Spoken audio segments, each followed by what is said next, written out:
आइए हम इस बात को अच्छी तरह से समझें। कोई एक शिक्षा हो, चाहे होली साइंस से हो या श्रीमद् भगवद गीता से हो, सबसे ज़्यादा सिक्योरिटी किस शिक्षा में है? या लहरी महाशय ने क्या कहा है, महाअवतार बाबा ने क्या कहा है, परमहंस योगानंद ने क्या कहा है, उसमें से कोई एक लाइन, कोई एक शिक्षा सबसे ज़्यादा जो सिक्योरिटी देता हो, सुरक्षा। आइए कृष्ण भगवान से शुरू करते हैं। कृष्ण भगवान ने कहा कि सबके हृदय में मैं हूं, सबके हृदय में मैं हूं। सबके की व्याख्या बहुत बड़ी होती है। जब कृष्ण विष्णु के अवतार है और विष्णु को टेक्निकली क्या कहते हैं हम आपको स्पष्ट कर दे। जैसे कारण शरीर है,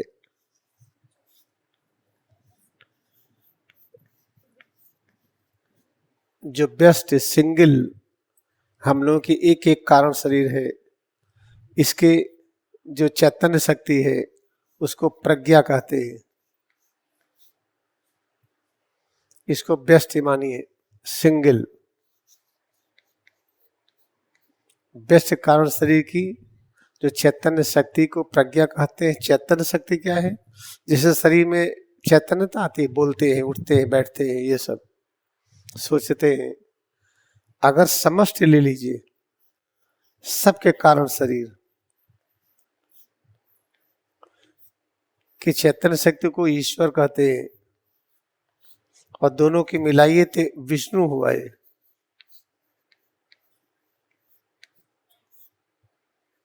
तो भगवान कृष्ण विष्णु के अवतार कहे जाते हैं, यानी समस्त व्यस्त और समस्त दोनों से जुड़े हैं। और ये कारण शरीर से सूक्ष्म शरीर, वहां से भौतिक शरीर। इसका अर्थ है कि जो विष्णु की शक्ति है सब जगह है। ये जहां है वहां हृदय में ही है। हृदय के अलावा कहीं रहते नहीं वो। ये हृदय कौन सा है? आइए होली साइंस किताब को आराम है कि इसका रेफरेंस मिलता है, नहीं तो हम बताएं विश्वास आपको नहीं पड़ेगा। आयुषी डायग्राम पर चलते हैं। सूत्र नंबर 10 के बाद गॉस्पेल वेद पहला चैप्टर, उसके बाद ये जो डायग्राम है ये, इसमें देखिए एक आपको ये दिखेगा, इसी में लिखा हुआ चित्त। ये चित्त है। यहां लिखा हुआ है ईगो, यहां लिखा हुआ बुद्धि, यहां लिखा हुआ मन, माइंड। यही तो है। इसी चित्त को हार्ट कहते हैं। इस हार्ट में कौन है? विष्णु की शक्ति है। और हार्ट जहां भी वहां विष्णु है। हार्ट तो इसमें भी है, धूल के कण में भी है, हवा में भी है। एटम के अंदर हार्ट कहाँ है? हार्ट का काम है सबको प्रेम करना। एक कोई शक्ति है एटम में, इसके अंदर जो प्रोटॉन है इसको भी प्रेम करती है, न्यूट्रॉन को भी, जितने पार्टिकल्स है, और इलेक्ट्रॉन को भी। सबको प्रेम करने वाली एक शक्ति है जिसको चित्त कहते हैं। कृष्ण विष्णु की शक्ति वहां भी है। हर जगह तो है वही। जब हर जगह विष्णु की शक्ति है, वही है, तो फिर कौन छोटा कौन बड़ा? हम कहते हैं हम बड़े, बहुत बड़े हैं। ये धूल है, गर्दा है, ये गंदगी है, साफ के अलग कर दिया, ठीक है, मान लेते सही है। सब गर्दा निकालते जाइए, झाड़ते जाइए, झाड़ते झाड़ते पृथ्वी के उस तल पर पहुंचेंगे, वो भी गर्दा ही होगा। मतलब पूरी पृथ्वी एक गर्दा का समुद्र है। ये डस्ट पार्टिकल का समुद्र है जो हमारा आधार है, जिस आधार पर खड़े होकर के हमारे अस्तित्व की रक्षा होती है। हम उससे बड़े कैसे हो सकते हैं? या अगर हम छोटे हैं, हम छोटे होते तो कैसे हमको सिर पर बैठाती हो? हम छोटे हैं न बड़े हैं। परब्रह्म का दो स्वरूप दो तरह से व्यक्त है। परब्रह्म में पृथ्वी, परब्रह्म हमारे रूप में। तो अगर किसी एक सूत्र को मान लीजिए कि हे अर्जुन मैं सबके हृदय में मैं हूं, तो फिर जातिवाद की बीमारी खत्म हो गई। ये फॉरवर्ड है, बैकवर्ड है, शेड्यूल कास्ट है, होगा ही नहीं।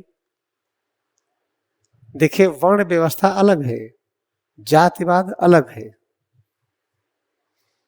अभी किसी ने एक मैसेज लिखा था, गांधी जी का सब सही है लेकिन वो भी वर्ण व्यवस्था मानते थे। तो कौन सी वर्ण व्यवस्था? जो होली साइंस में लिखा है। होली साइंस का देखिए वर्ण व्यवस्था, ये जात व्यवस्था नहीं है, ये वर्ण व्यवस्था है। ये देखिए सूत्र नंबर 23 प्रोसीजर में पूरा वर्ण व्यवस्था दिया है कि मूढ़ कौन है, विक्षिप्त कौन है, क्षिप्त कौन है, एकाग्र कौन है, निरुद्ध कौन है। इसी में जो मूढ़ है उसको शूद्र कहा गया है, बाकी के द्विज कहा गया है, विप्र कहा गया, ब्राह्मण कहा गया है। तो वर्ण व्यवस्था है। वर्ण का मतलब जाति नहीं होती है, ये वर्ण व्यवस्था सफेद रंग का है, ये वर्ण व्यवस्था कारपटिस रंग का है। तो वर्ण और जाति परंपरा जो भारत में है वो अलग है। वर्ण व्यवस्था पैदा होते ही वो बच्चा शूद्र है, वर्ण व्यवस्था है। 13 साल का हुआ तो उसको ज्ञान मिलने की शक्ति हो गई तो द्विज हो गया, उपनयन संस्कार हुआ। उपनयन, उप का मतलब समीप, अब हर चीज को नजदीक से देखता है। अब गुल्ली डंडा या पतंग का उड़ाना जीवन नहीं है, समझ में आ गया। उपनयन संस्कार, इसलिए उपनयन संस्कार में प्रतीक रूप में जनेऊ पहनाई जाती है। जनेऊ पहनिए या न पहनिए, एक प्रतीक है। सिर और रीढ़ पर ध्यान करिए, टीका लगाने के बाद भ्रूमध्य पर ध्यान करिए, यहाँ चोटी रखने के बाद कि मेडुला पर हृदय क्षेत्र में ध्यान करिए। ये है सिर और रीढ़, ये टीका है, ये मेडुला है, स्पाइन है। जब आप जनेऊ पहनेंगे तो यहाँ तक लटकता है, उसी बहाने इसकी अनुभूति होती है। तो ये सब इसे यज्ञोपवीत संस्कार में एक नियम बनाया गया, तो उसको समझे नहीं, एक कर्म कांड के रूप में ले लिया, तो उससे हुआ नहीं। अहंकार और बढ़ा कि हम बड़े हैं आपसे। अगर उपनयन संस्कार हो गया तो बचपन में भले कहते हो कि हम बड़े हैं, उपनयन संस्कार के बाद तो सीखेंगे हम आप बड़े छोटे नहीं, हम आप एक है। उस मार्ग पर बढ़ते गए, तगली वर्ण व्यवस्था आई तो विप्र हो गया वो। तो विप्र कैसे होते हैं? उनके अंदर वैदिक ज्ञान आया। कैसे आया वैदिक ज्ञान? जब शूद्र से द्विज हुए तो द्विज में क्या हुआ, हर चीजें समझ में आई, क्या सही क्या गलत है, तो उसमें संघर्ष हुआ। जब संघर्ष हुआ तो आप क्षत्रिय हो गए, संघर्ष में आगे बढ़ते गए, द्विज से विप्र हो गए, संघर्ष में और आगे बढ़ते गए, फिर विप्र से ब्राह्मण हो गए।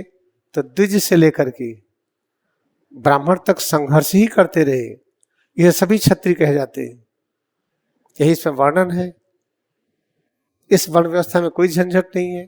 भाई अभी हम किंडरगार्टन में हैं, हम पढ़ाई हमको नहीं आती, अभी गिनती लिख रहे हैं, पहाड़ा लिख रहे हैं और पढ़ाई नहीं आ रही है, ठीक है, संघर्ष करते जा रहे हैं। अब सब आ गया, हर चीज आ गई, ठीक है, सब चीजें हो गई। तीस तरह की याद करिए, ये संघर्ष करना क्या है? ये क्षत्रित्व है। ये संघर्ष को कहते हैं एफर्ट, और एफर्ट ही जीवन का मार्ग है। आप एफर्ट करिए। अगर आप एफर्ट करने में खुश है, आप प्रसन्न है एफर्ट करने में, तो फिर तो पूछिए नहीं। अगर एफर्ट करने में प्रसन्न है तो बहुत बड़ी बात है, फिर तो जीवन का मार्ग मिल गया। उसी को नानक देव जी ने कहा सीखिए, सीखते रहिए। उसी को जीसस क्राइस्ट ने कहा seek A kingdom of God, सीख करिए, मिल जाएगा। तो आप बताएंगे नहीं कि मिल गया, आप व्याख्या कर ही नहीं पाएंगे। आप इस तरीके से याद रखिए, किसी चीज को पढ़ करके भ्रमित मत होइए। ईव, आदम और ईव का जानते हैं। ईव ने आदम को बहका दिया। जूडा के बारे में सुना है, ईसा मसीह से ही उनकी कंफ्यूजन बढ़ गया, मानने लगे कि ईसा मसीह में कुछ गलतियां हैं। तो उसका परिणाम क्या हुआ?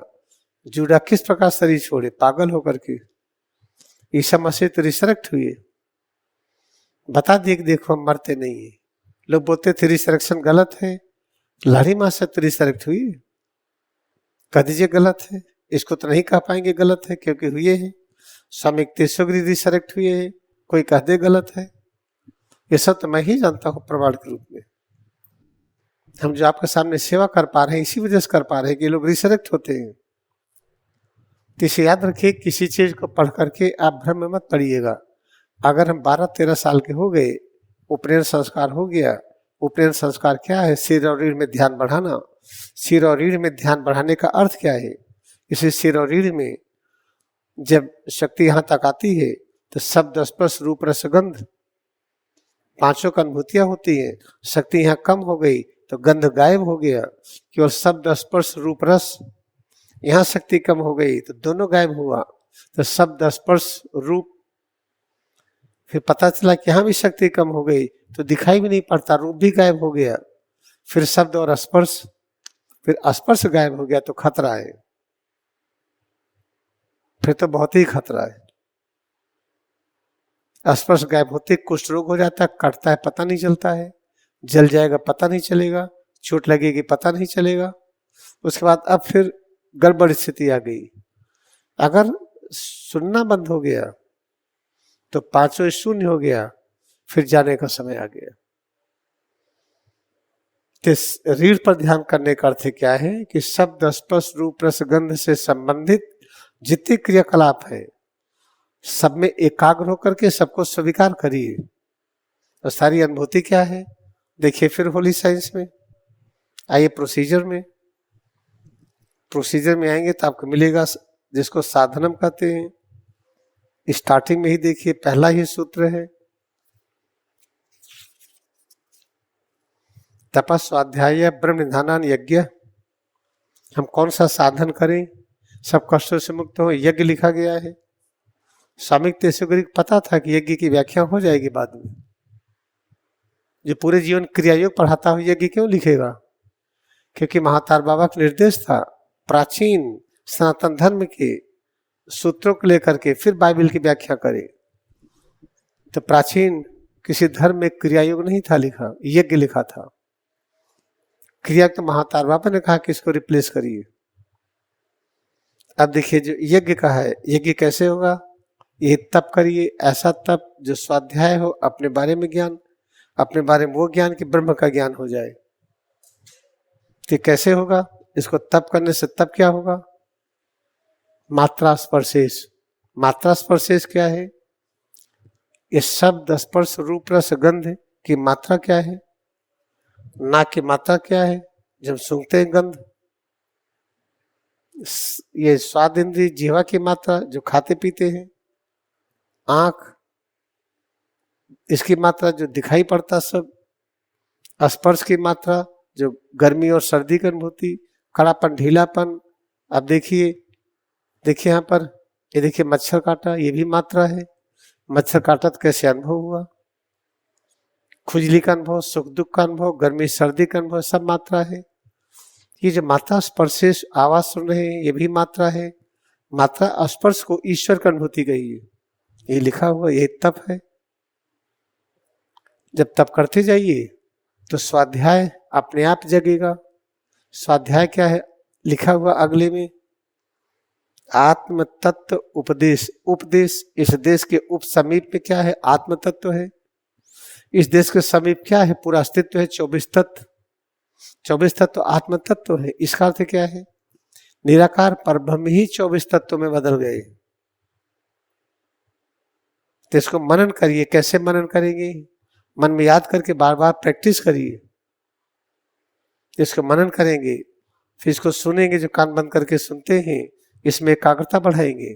जब ऐसा आप करेंगे आप, तब आप जान लीजिए कि ये स्वाध्याय हो रहा है। स्वाध्याय कैसे हुआ? ये उसी तप से हुआ। ये ऐसे सब पढ़ते जाइए, अभ्यास करते जाइए, यही मेन चीज है। इस तरह से याद रखिए कि जब कहा जाता है कि विष्णु भगवान को अगर हम मानते हैं भारत में, बाकी लोग माने या ना माने, हम भारत में तो कृष्ण की पूजा करते ही हैं। हमारे आराध्य है, योगेश्वर है, सब हृदय में वही है, हर एटम परमाणु में है, पेड़ पौधों में है, जीव जंतु में है, हम सब में है। तो यहाँ तो कोई विरोधाभास होना ही नहीं चाहिए। जहाँ कृष्ण वो चीज महान है, कृष्ण आप में है, हमारे में है, दोनों महान है। पेड़ पौधों में वो भी उतने ही महान है, और परमाणु में है उतने ही महान है। तो कृष्ण तो जहां है सब महान है, इस महानता का आदि अंत नहीं है। ये भारतीय संस्कृति है। आप बताइए इस देश में इसका पालन कौन कर रहा है? केवल अकेले गांधी जी ने किया, बाकी ये सब तो किए ही, हम इनकी चर्चा नहीं कर रहे हैं। महातार बाबा, लहड़ी माँ से, इक्तेश्वर गिरी, योगानंद, जीसस क्राइस्ट, बुद्धा, महावीर स्वामी, 24 तीर्थकर, कबीर साहब, गुरु नानक देव जी, संत रविदास, ये सब तो किए ही। जो महात्मा गांधी को उस स्तर पर नहीं रखते, महात्मा गांधी ने भी यही अभ्यास किया। जैसे घर में 4 लोग हैं, एक आदमी बर्तन साफ करता है, एक आदमी खाना बनाता है, एक खाना खिलाता है, एक ये करता है, वो करता है, सभी काम महत्वपूर्ण है। गांधी जी ने ले लिया उन लोगों के पास जाने के लिए जहां किसी को फुर्सत नहीं थी, तो दिखा दिया चंपारण में जाकर के, चंपारण के लोगों को शिक्षा दिया। चंपारण के लोग गांधी जी की भाषा नहीं समझते थे, गांधी जी क्या बोलते वो नहीं समझते थे। दुभाषिया गया था, वहां रह करके कई महीने तक चंपारण के एक गांव में, एक घर में जो शिक्षा दिए, पूरा चंपारण जुट गया और लड़ाई करने में, स्वतंत्रता पाने में। वरना जेल को कोई घेर ना पाता। अगर दिल्ली की जेल में गांधी जी बंद होते तो दिल्ली वाले घेरने ना आते। अहमदाबाद, कलकत्ता, बॉम्बे, किसी जेल में अंग्रेज लोग गांधी जी को बंद करते, पूरे बॉम्बे के लोग या पूरे कलकत्ता के लोग, पूरे दिल्ली के लोग जेल ना घेरते। चंपारण में बंद किया, पूरे चंपारण के सब हजारों लोग जेल को घेर लिया। जो लोग कहते हैं कि इलिटरेट के पास ज्ञान नहीं, ये टोटल गलत है। ये जहां पर कृष्ण भगवान जिस हृदय में, वो सब परम ज्ञानी है, उनका ज्ञान दिखता नहीं है। हमारे पास स्केल नहीं है, मापने का तरीका नहीं है, यह है इंपॉर्टेंट चीज। देखिए का हार्ट का स्ट्रक्चर है ये, ऊपर का हार्ट है आर्किल, 2 चैम्बर है, नीचे का वेंट्रिकल, ये भी 2 चैम्बर है। ये हार्ट के ये मसल्स है, ये अंदर भी ये शेडिंग करता है सब्सटेंस, कि कुछ न कुछ ये छोड़ता रहता है कीचुल की तरह, बाहर भी छोड़ता है। तो थोड़ा मात्रा में ज़्यादा हो जाता है और बॉडी इसको यूज नहीं कर पाती है, तो पेन होता है बॉडी में। जब पेन होता है, दर्द होता है, तो शरीर मन के बीच में दूरी घटती है। जब दूरी घटती है तो ये बन जाता है न्यूट्रिशन, ये पोषक तत्व में रूपांतरित हो जाता। उसी तरह से जैसे पेड़ की पत्तियां हैं, फूल है, पंखुड़ियां हैं और पत्तियों के पेड़ है, उसके छाले हैं, एक कंपोस्ट बन जाते हैं। ऐसे यहाँ से जो निकलता है ये, इसको आप रफेज कर सकते हैं। या जैसे हड्डी है, ये हड्डी की बोन है, यहाँ अंदर की तरफ निकलेगा, कुछ कुछ बाहर की तरफ निकलेगा, तो इसको एब्जॉर्ब हो जाना चाहिए बॉडी में। एब्जॉर्ब होकर के पोषक तत्व के रूप में आ जाता है। जब मात्रा ज़्यादा हो जाती है, एब्जॉर्ब नहीं हो पाता है, बॉडी में पेन होता है। जब पेन होगा, शरीर मन के बीच में दूरी घटेगी। जब दूरी घट जाएगी तो पोषक तत्व के रूप में ये उपयोग में आ जाता है। पता चला कि एब्जॉर्ब हो रहा है, पेन हो गया, हमने दवा खा लिया पेन किलर, तो आपने इस काम को बंद कर दिया, फिर इकट्ठा हो जाता है, फिर कोरोनरी आर्टरी प्रॉब्लम, फिर आपको स्टेंट लगेगा, बाईपास होगा, रीनल फेल्योर, लंग्स फेल्योर, दुनिया भर की चीजें होंगी। इसे महात्मा गांधी की तरह राम नाम में विश्वास। राम नाम में विश्वास का क्या अर्थ है? जगह सबके हृदय में कृष्ण भगवान है, तो यहाँ पर मत मनाइए भारतवर्ष में कि ब्राह्मण क्षत्रिय वैश्य शूद्र मनाना बंद कर दीजिए, हिंदू मुस्लिम क्रिश्चियन बात खत्म कर दीजिए। ये भारत देश है, भारत देश बहुत बड़ा उपमहाद्वीप है। उपमहाद्वीप किसको कहते हैं? जब ढेर सारे देश, मान लीजिए 10 देश है, 10 देशों में 10 जातियां हैं, अनेक प्रकार की चीजें हैं, सबको मिलाइए तो उपमहाद्वीप बनता है। भारत की तबड़ा उपमहाद्वीप है। एशिया, यूरोप, अफ्रीका, अमेरिका, सबको मिला लीजिए। भारत में जितनी जातियां हैं, जितनी व्यवस्थाएं हैं, जितने रीति रिवाज हैं, जितने पेड़ पौधे हैं, जितने तरह के न्यूज लेटर्स हैं, जितने तरह के अक्षर लिखे जाते हैं, पूरी दुनिया में उससे ज्यादा यहीं पर है।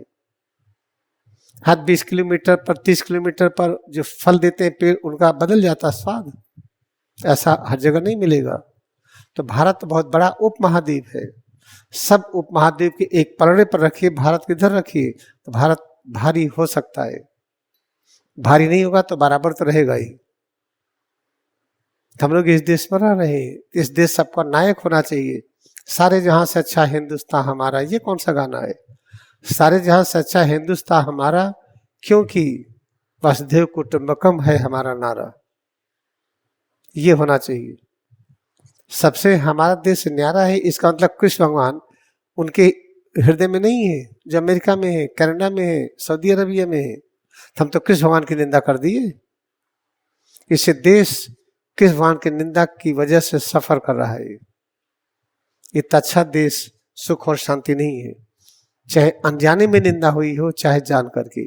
उंगली हमारी आग में चली गई, जान के डाले या अनजाने में, जल तो जाएगी ना। इसे होली साइंस आ गया है। भारतवर्ष के प्रत्येक व्यक्ति के हाथ में होली साइंस होना चाहिए। इसके अनुसार जीवन व्यतीत करिए। भारत देश का हर गांव धनी हो जाएगा, प्रत्येक व्यक्ति रोग मुक्त हो जाएगा, हम चिंता मुक्त हो जाएंगे। कितना अच्छा देश हो जाएगा। फिर अन्य देशों को बढ़ाने में हम मदद कर पाएंगे। हम ये है संक्षेप में।